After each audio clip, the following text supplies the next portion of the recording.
राऊत साहेब, जसे काही banners posters मुंबईत लागले होते की मराठी माणसा जागा हो, सावध हो, तसे काही बॅनर्स, निनावी बॅनर्स लागलेले आहेत, ज्यात असं म्हटलं जाते की जे हिंदुत्वाचे झाले नाहीत ते मराठी माणसाचे काय होणार, मुंबईकर जागा हो, एका परिवाराच्या नादी लागू नको, मुंबईचा रंग बदलू देऊ नको, आणि BMC is not a family business.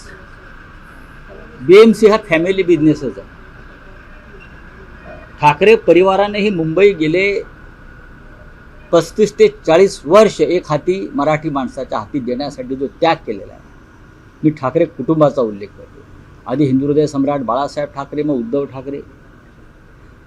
मुंबईचे लुटारू गेल्या 4.5-5 वर्षामध्ये कोण आहेत हे महाराष्ट्राला कळलेलं आहे. जे हिंदुत्वाचे होऊ शकले नाहीत म्हणजे काय?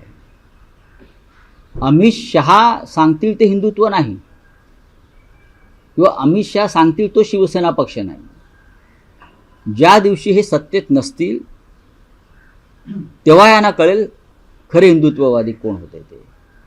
अमित शहानी आमचा पक्ष फोडून निवडणूक आयोगाच्या मदतीनं, न्यायालयाच्या मदतीनं जर कोणाला सुपूर्द केला असेल तर ती डकैती आहे, डाकूगिरी आहे, चाचेगिरी आहे. त्याच्यावरती विचारधारा ठरत नाही ना.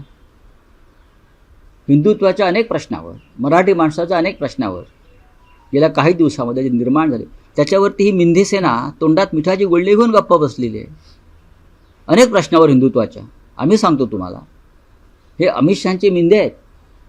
हा पक्ष अमित शहाचा आहे. हा पक्ष ना शिंद्यांचा ना अन्य कोणाचा. अजित पवारांचा पक्ष आणि एकनाथ शिंदेंचे पक्ष हे अमित शहांच्या मालकीचे पक्ष.